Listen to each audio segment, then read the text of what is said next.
오늘 본문의 말씀을 가지고 존중받는 성도라는 제목으로 말씀을 나누겠습니다. 원래는 교회에 유익한 사람이라고 이렇게 제목을 정했는데요. 유익하다고 하니까 유익하지 않는 사람을 이렇게 판가름하는 좀 기준이 되는 것 같아서 좀 조심스러웠습니다. 그래서 존중받는 성도라는 제목으로 좀 변경을 했습니다. 자, 우리가 존중받을 성도가, 교회에서는 존중받을 성도들이 있습니다.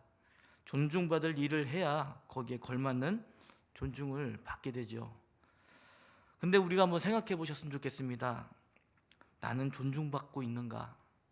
사실 이 대답에 대해서 저 자신도 묵인하고 싶은 내 마음입니다.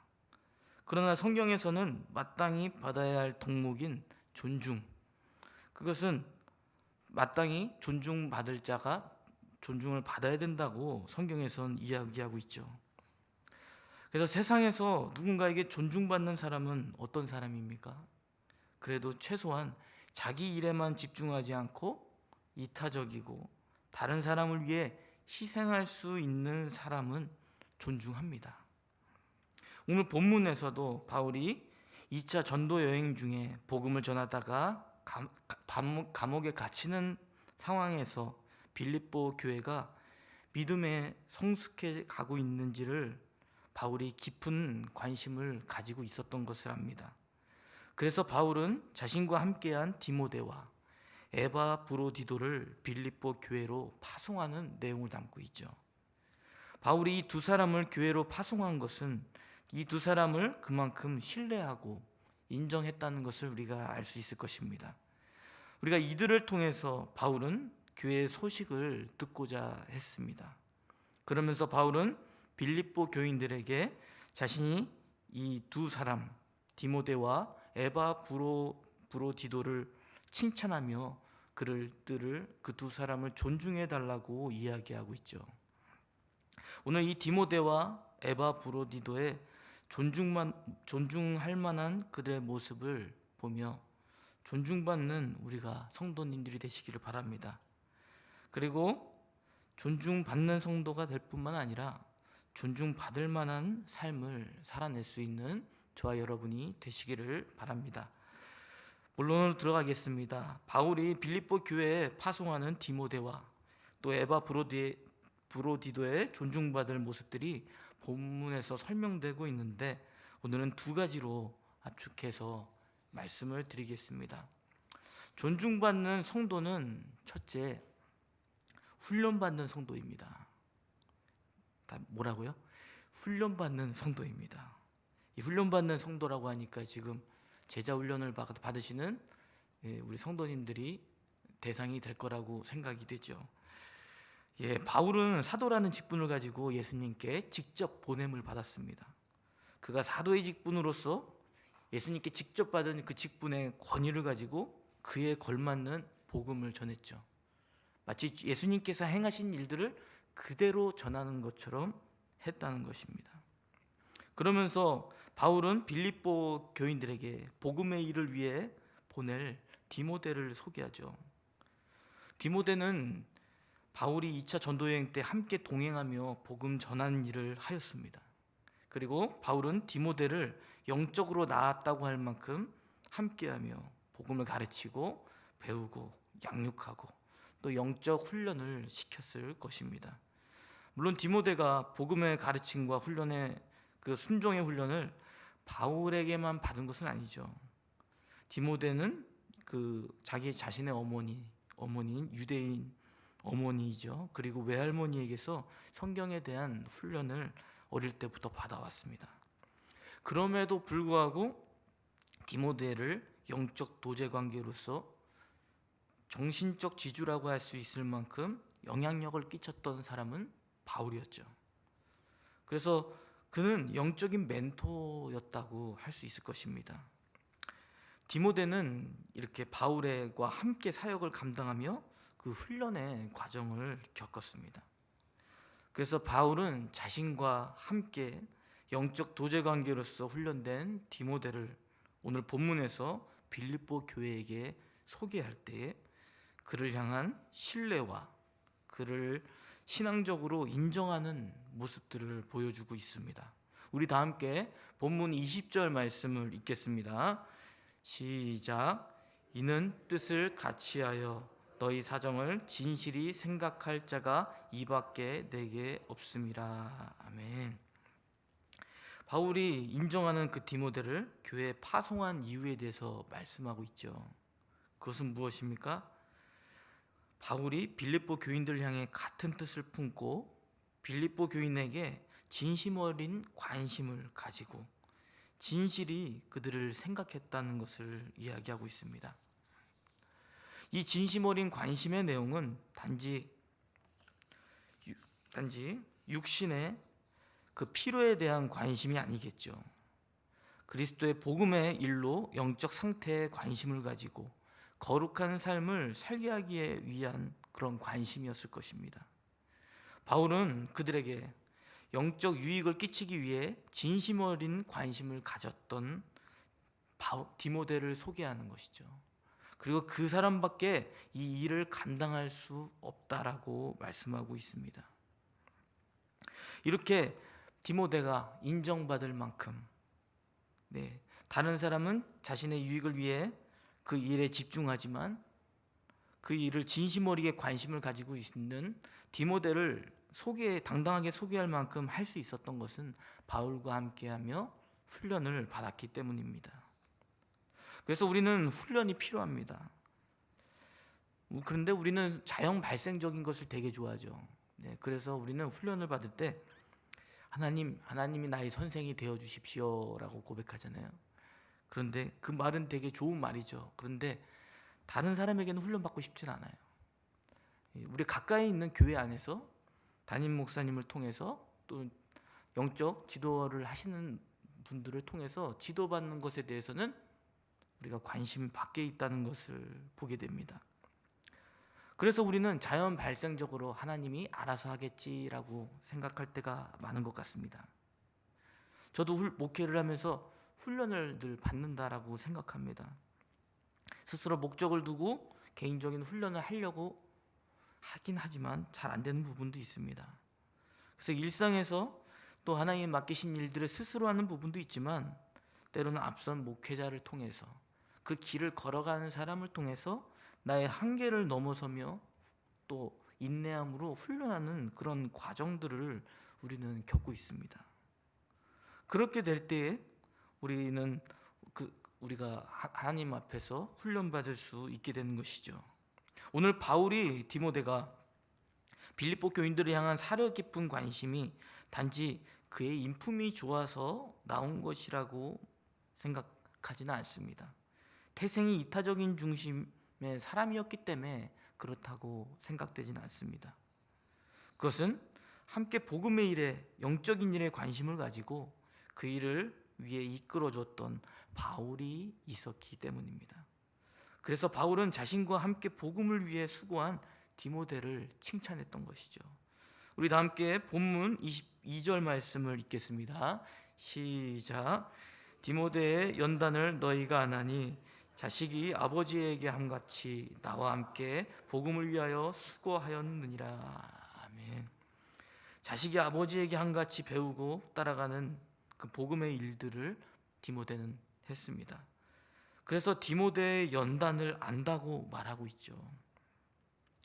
이 연단이라는 것은 이제 훈련된 인품이라는 것을 담고 있어요. 자연 상태의 인품이 아니라는 것이죠. 처음부터 그런 영적인 관심을 가지고 복음의 일에 앞장섰다는 것이 아니에요.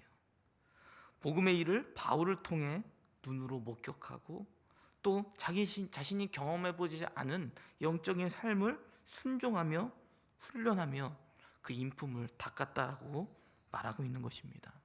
그래서 바울은 그 걸음을 걸었던 훈련을 받았던 디모데를 보면서 인정할 수밖에 없었고 다른 교인들을 향하여 칭찬할 수밖에 없었다는 것이죠. 우리가 세상에서 MBTI 많이 하죠. 나의 성격 유형을 가져보잖아요. 근데 사실 나의 성격 유형을 테스트해보는 것은 나는 이런 사람이야, 그러니까 건들지 마, 이런 의도로 성격 유형을 테스트하는 게 아니잖아요. 때로는 나의 장점이 무엇이고 단점이 무엇인지를 체크해서 단점은 또 보완하면서 또 훈련되게 하기 위한 목적입니다. 그래서 우리는 MBTI, 나는 원래 자유로운 영혼이야. 그래서 남에게 구속받기 싫어. 그러니까 난 나 나름대로 방식으로 훈련할 거야. 이렇게 말한다면 그건 좀 모순적인 것이겠죠. 자기 중심적이고 좀 세상적인 방식으로 이해되는 것입니다. 우리는 우리의 성격 유형이 MBTI로 결정될 수는 있을지 모르지만 그 성품에 머물러 있는 사람들이 아닙니다. 우리의 목표는 무엇입니까? 예수 그리스도형이죠. 예수님의 그 성품을 닮아가는 데까지 나아가는 훈련된 인품이라는 것을 저와 여러분이 기억해야 될 것입니다. 성경에서 믿음의 사람들은 성숙의 가정을 보면 그냥 되지 않습니다. 늘 스승과 제자의 관계로 설명되고 있죠. 그래서 예수님도 12 제자를 세우셨습니다. 그리고 함께하며 말씀을 가르쳤습니다. 말씀을 가까이에서 가르쳤는데도 12 제자들, 특별히 그들을 사도들이라고 하잖아요. 그들이 모두 예수님의 말씀을 듣고 예스한 건 아니죠. 예스를 설령 한다고 하더라도 자신이 이해하는 방식으로 예스를 하고 있는 모습도 보게 되죠. 제대로 이해도 못하면서 가고 또 순종하지도 못해서 또 넘어지고 흔들리는 그 모든 과정들을 겪고 훈련되고 제자들로 세워졌습니다. 그럼에도 불구하고 예수님은 그 연약한 제자들을 세우셔서 그들을 통해서 복음을 가르치게 하고 또 다른 사람에게 전수될 수 있도록 그런 훈련의 연속을 만들어가는 것을 보게 됩니다. 우리도 그러한 교회 공동체 안에 있습니다. 사도들의 우리의 터 위에 세워졌다고 하죠. 예수님이 직접 세우신 보냄받은 그 사도들의 가르침에 따라서 또 그 가르침을 계승해서 뭔가 새로운 것을 전달하는 게 아니라 하나님의 말씀을 예수님이 말씀하셨던 그대로 전달하기 위해서 우리가 이렇게 나아가고 있는 것이죠. 그래서 저와 여러분이 그런 훈련의 과정을 겪고 있습니다. 요즘의 시대는 누군가 가르침을 받고 실천하는 그런 시대에 익숙한 시대가 아니죠. 개인주의가 너무나도 강해서 스스로 배우고 스스로 자신의 한계를 설정해 놓고 자신이 되고 싶은 정도의 사람으로 규정한 다음에 살아갑니다. 이런 규정된 삶을 산다면 우리가 과연 예수님이 앞에서 또 그런 말씀의 훈련을 통해 우리가 변화된 삶을 살 수 있을까요? 살 수 없겠죠. 그래서 우리는 늘 목사님들 그리고 영적인 지도자들 그리고 또 거기에 세워진 직분자들을 통해서 이런 영적인 훈련들을 계속 받아야 할 것입니다. 이처럼 우리가 삶으로 고백할 때에 나의 최고의 선생님은 하나님이십니다 라는 고백만 하지 않기를 바랍니다. 나의 최고의 선생님은 하나님이신데 그 최고의 선생님을 배우기 위해서 나보다 앞선 선배들의 모습들을 배우고 더 주님께 배워갈 수 있는 저와 여러분이 되시기를 바랍니다. 영적 질서 안에서 가르침을 받았던 디모데가 바울의 어떤 부분을 배웠습니까? 바울이 빌립보 교인들을 향해 가르쳤던 많은 내용들이 있죠. 근데 다 열거할 수는 없습니다. 그러나 빌립보 교인들에게 가졌던 바울의 그 마음이 있죠. 그 목적이 어떠했는지를 보면 디모데를 향한 그 바울의 마음이 훈련시키려는 그 바울의 마음이 어떠한지를 알 수 있습니다. 우리 다 함께 본문 16절에서 17절까지 말씀을 읽겠습니다. 시작. 생명의 말씀을 밝혀 나의 다름질이 헛되지 아니하고 수고도 헛되지 아니하므로 그리스도의 날에 내가 자랑할 것이 있게 하려 함이라. 만일 너희 믿음의 재물과 섬김 위에 내가 나를 전제로 드릴지라도 나는 기뻐하고 너희 무리와 함께 기뻐하리니. 아멘. 바울은 빌립보 교인들을 향하여 자신이 주님 앞에 섰을 때 자랑할 게 있도록 하기 위해서 열심히 그 사명을 감당했다고 말합니다. 그 자랑은 빌립보 교인들이 흠없는 거룩한 성도로 자라게 하여 주님 앞에 자랑하고 싶다는 것이죠. 그래서 이 일을 위해 바울은 자신의 모든 삶을 하나님께 제물로 드려서라도 빌립보 교인들을 거룩한 신앙인으로 만들겠다는 강한 결심을 이야기하고 있습니다. 디모데가 바울이 가졌던 복음에 대한 열정, 그리고 자신의 모든 삶을 포기해서라도 그 삶을 주님이 원하시는 일에 쏟아내겠다는 그 바울의 마음을 보면서 그는 훈련될 수 있었을 것입니다. 저와 여러분도 그러한 훈련된 관계를 맺기를 바랍니다. 복음에 합당한 열정과 자신의 삶을 드리고자 하는 목회자와 또 성도님들이 있다면 그분들을 통해서 배우시기를 바랍니다. 그분들이 가졌던 예수 그리스도의 마음을 배울 수 있기를 바랍니다.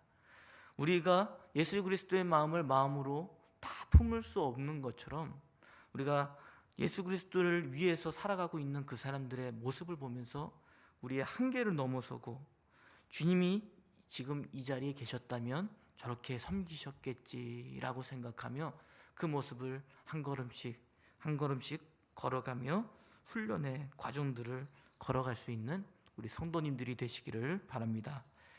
우리 디모데가 훈련된 인품을 가질 수 있었던 것은 바울이 예수 그리스도와 함께 동행하며 예수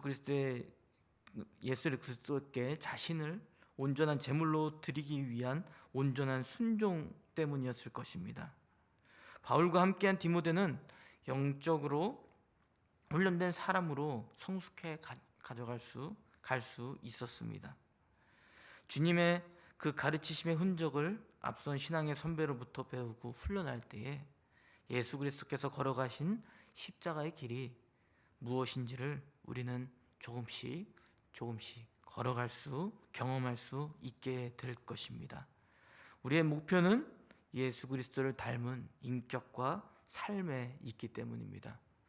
때로는 우리가 우리의 자존심 때문에, 우리의 일 때문에 그 훈련된 과정을 포기했다면 다시 한번 우리의 마음을 일으켜서 주님이 걸어가셨던 그 길을 다른 어떤 믿음의 성숙한 사람들을 통해 배워가고 또 그들을 통해서 훈련된 과정으로 걸어간다면 저와 여러분은 존중받을 수 있는 성도가 될 것입니다.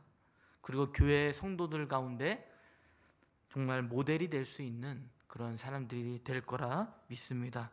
저 여러분들이 그런 훈련된 성도로서 걸어가시기를 바랍니다.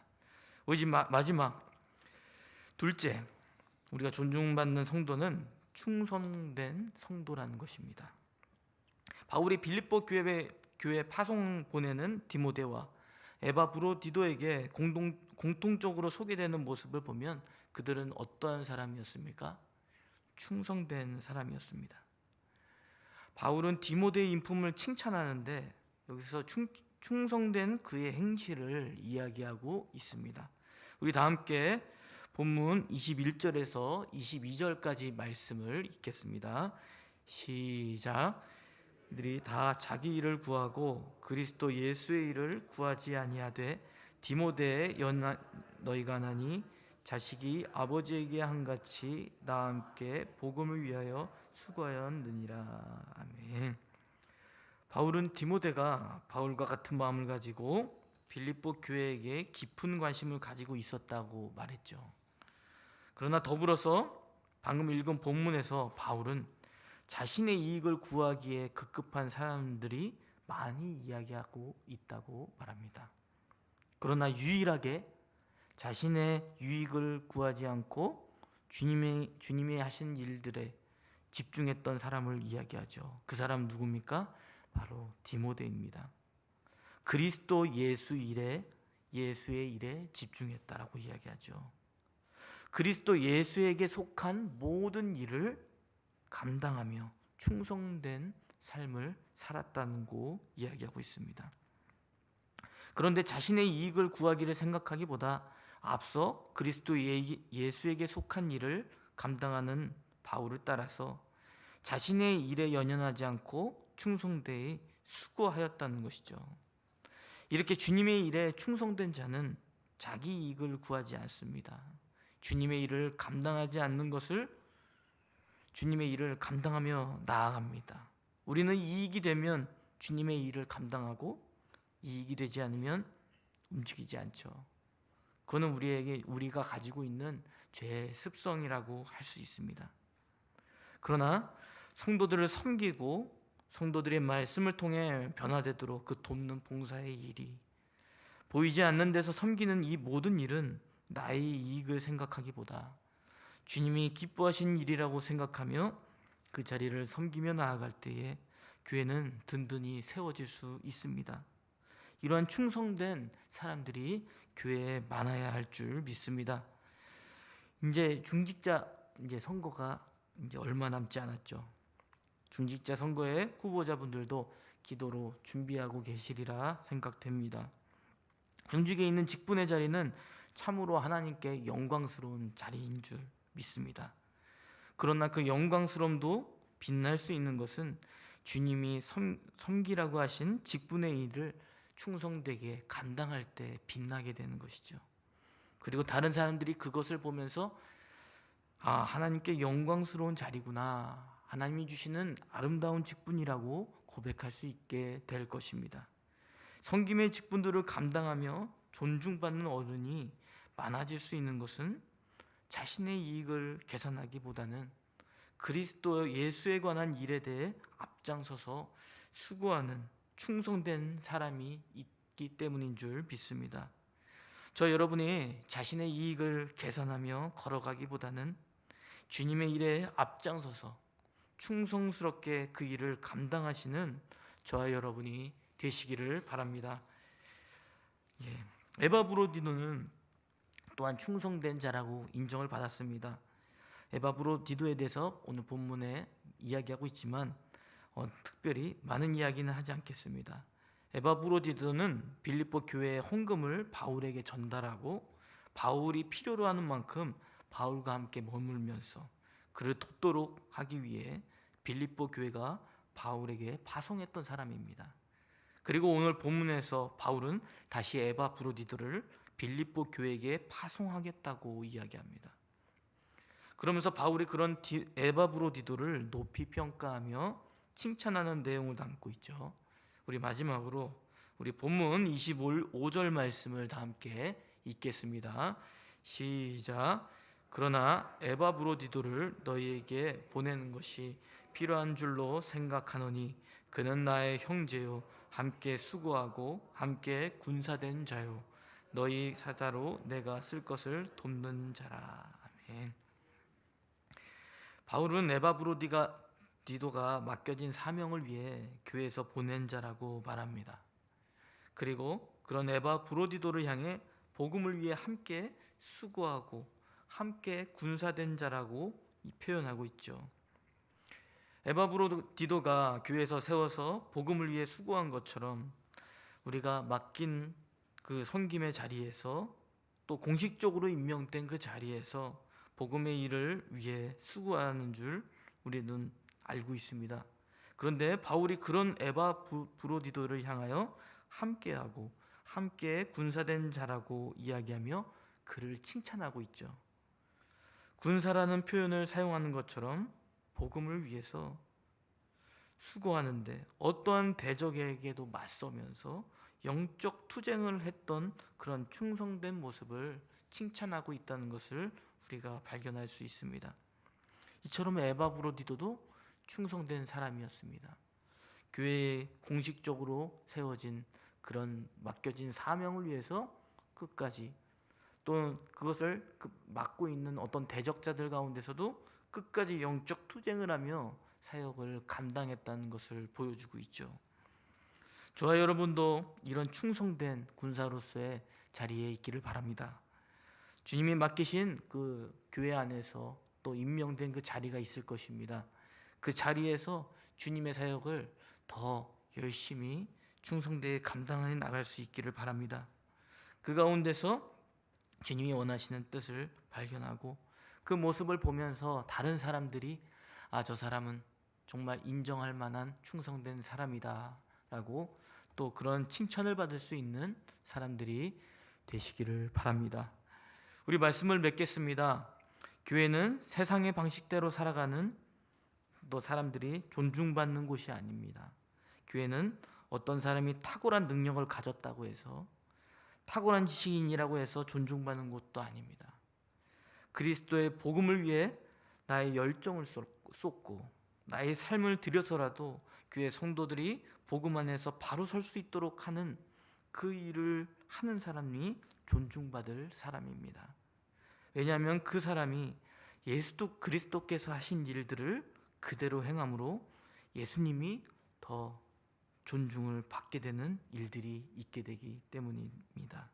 저와 여러분이 모두가 이 일을 위해서 예수 그리스도의 마음을 품고 앞서 걸어가시며 지도해 주시는 목사님의 가르침을 따라서 훈련되어져 가는 성도님들이 되시기를 바랍니다.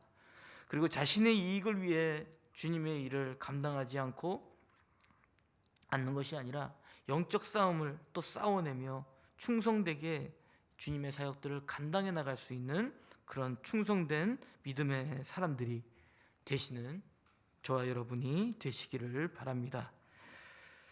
우리 다 함께 찬송가 323장 찬양 들으신 후에 다 함께 기도하겠습니다.